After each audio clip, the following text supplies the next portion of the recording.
Assalamualaikum warahmatullahi wabarakatuh. Turun sikit. Okey. Selamat petang. Uh, Dah lama saya tak bersiaran melalui video.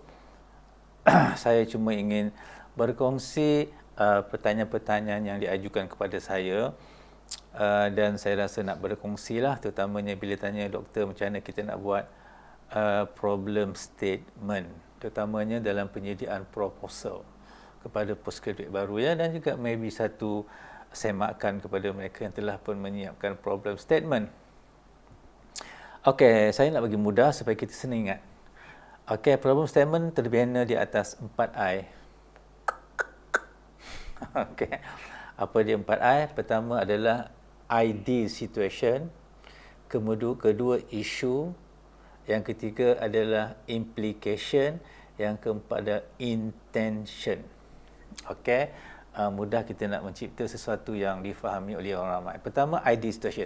Pertama, seboleh-bolehnya problem statement anda mestilah problem statement yang bersifat global. Untuk triangle, di mana dia mesti isu yang kita katakan sejagat, yang akan dibaca oleh scholar dalam bidang masing-masing seluruh dunia. Kalau anda buat pendekatan umpamanya satu teknik yang anda nak laksanakan kajiannya, tetapi teknik itu terlalu contextualize ataupun localize, jadi orang asing maybe tak kisah. Jadi maybe sukar untuk anda terbitkan dapatan anda untuk dibaca oleh entire global scholars. Okey ya. Jadi pertama dapatkan satu skop yang kita katakan meliputi masalah sejagat dalam sesuatu bidang disiplin. Okey. Contohnya sekarang ni kita cakap pasal STEM, pasal computational thinking, pasal robotics yang sebenarnya telah mendapat suatu garapan seluruh dunia. Jadi dia besarkan daripada OECD. Ini situasi yang anda kena lakukan. Pastikan anda punya permulaan perkataan itu menunjukkan ianya bersifat global. Citation juga citation yang bersifat global, bukan citation bersifat lokal di peringkat awal rujukan anda. Okey ya. Jadi yang pertama I, iaitu ideal situation.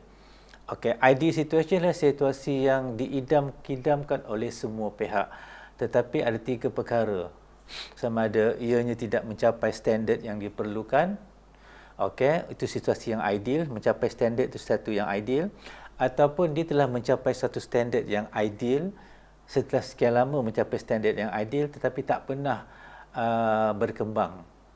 Okey, jadi kita nak jadikan dia lebih superior lagi. Contohnya kalau kita mencipta satu proses dalam pertanian, satu teknik telah pun mencapai satu standard yang baik, tetapi ledakan teknologi yang berlaku sekarang sepatutnya kita cuba untuk mencapai sesuatu yang lebih tinggi, lebih superior. Ataupun anda ingin melihat satu situasi yang adil kepada kelompok-kelompok yang unik. Contohnya anda nak membuat satu kerangka konseptual pengajaran bagi mereka yang murid-murid yang berkeperluan khas. Okey, dan di dunia mengatakan bahawa equity itu satu keperluan dalam pendidikan abad ke-21. Jadi anda nak menyentuh aspek equity from the perspective of murid berkeperluan khas. Jadi dia itu isu yang global. Jadi idealnya dia mesti ada satu kerangka untuk mereka yang MBK ya, murid berkeperluan khas. Jadi itu sesuatu yang ingin dicapai dalam bentuk yang ideal. Okey, dan bukan saja yang ideal dalam konteks dunia mengakuinya sebagai satu yang penting, tetapi juga dalam konteks Malaysia. Contohnya kerajaan meletakkan satu dasar baru, umpamanya agensi di bawah kerajaan menetapkan satu pendekatan baru. Jadi benda itu synchronize di antara idealisme yang ada dalam konteks dunia global juga dalam konteks Malaysia. Itu yang pertama, situasi yang ideal yang perlu kita capai. Okey, yang kedua, bila kita ada satu situasi ideal, bagaimana pula isu yang berlaku sekarang ini? Okey, isu adalah benda yang besar, tetapi dia bawa isu ada banyak masalah. Okey, jadi kita tak kenal pasti apakah isunya, lepas tu kita ambil satu masalah yang spesifik enough untuk kita create research question. Jangan terlampau besar skop masalah dia. Isu kadang-kadang besar. Ya. Contohnya isu murid tidak berminat dengan sains. Satu isu yang besar. Murid semakin jauh dengan sains, dengan matematik setelah diperkenalkan STEM education. Jadi sedangkan kita nakkan mereka itu kononnya lah kan menjadi mereka yang future proof. Mereka yang dapat mengintegrasikan keempat-empat disiplin ini untuk menjadi pelajar yang future workers, IR 4.0 workers. Itu maybe matlamat yang ideal. Tetapi apa yang berlaku sekarang, ianya semakin merudum. Dan ia tidak merudum di Malaysia saja, ia merudum hampir seluruh dunia. Why? Jadi isu awak itu adalah isu yang penting.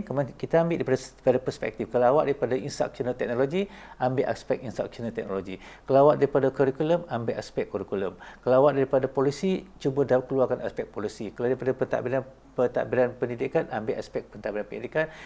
Kecikkan isu itu kepada masalah-masalah yang fokus dan khusus untuk anda buat kajian. Boleh anda membina research question yang tertentu. Jadi itu yang kedua, iaitu isu. Bila ada isu, apakah implikasi? Yang ketiga, apakah implikasi daripada isu itu? Implikasinya kita akan terbantut kemajuan kita. Implikasinya kita terpaksa melatih guru semula. Implikasinya kita terpaksa merombak itu, merombak ini. Okey, jadi berbagai implikasi yang akan menyebabkan satu yang negatif setelah wujudnya masalah daripada mencapai situasi yang adil. Ideal yang pertama, wujudnya isu yang membawa kepada masalah. Kemudian yang ketiga adalah perspektif implicationnya. Jadi apakah implikasi daripada kekurangan itu, ketidakhadiran itu, bertambahnya masalah-masalah dalam satu isu, apakah implikasi dia? Jadi daripada implikasi itu juga, kalau boleh, dia melibatkan implikasi dunia. Okey, contohnya global warming kan, itu satu implikasi dunia, suhu menaik, dan dia juga bawa masalah kepada sektor pertanian di Malaysia. Jadi rujukan itu mesti wajib ada, rujukan ideal mesti wajib ada, rujukan problem isu dan masalah mesti ada, rujukan implikasi juga mesti ada, dan sebaik-baik rujukan adalah rujukan daripada international level kepada local level. Dan 4I yang terakhir adalah intention, iaitu apakah anda punya intention nak lakukan, kajian bagaimanakah anda nak lakukan supaya boleh menjawab research question daripada masalah yang telah anda kemukakan pada I yang ketiga. Jadi kalau tanya saya nak panjang mana, saya kata cukuplah 2 paragraf dahulu, iaitu 1 paragraf merangkumi aspek ideal dan juga sekarang isu. Asal paragraf yang kedua melibatkan aspek implication dan juga intention. Tapi kalau anda boleh menulis dengan panjang, 4 paragraf. Okay, paragraf pertama adalah tentang ideal situation, paragraf kedua tentang isu dan detailkan masalah dia, paragraf ketiga tentang implication, dan paragraf keempat tentang intention. Therefore, this study will investigate bla bla bla. Itu ayat yang terakhir lah. Jadi dia tidak lebih daripada 2 pages. Okay, faham jadi kalaupun anda tak tahu nak lakukan, sekurangnya anda ada idea daripada tinggi kepada rendah. Okey, dan bila kita lakukan secara begitu, secara yang ringkas, precise dan brief, maka kita akan nampak sebenarnya apakah masalah yang anda nak kaji di bawah isu yang kedua tadi. Kalau anda tulis panjang lebar, kadang kita tahu apakah sebenarnya antara perkara yang anda cerita panjang lebar itu yang anda nak kaji. Kalau nak buat panjang lebar, no problem, tunggu dalam bahagian literature review. Saya rasa itu saja yang sempat saya berkongsi pada petang ini. Mudah-mudahan anda semua sihat sejahtera sepanjang PKP ini, dan kita harapkan ianya akan berlalu pergi dan kita akan kembali normal. Itu saja. I love you. Assalamualaikum.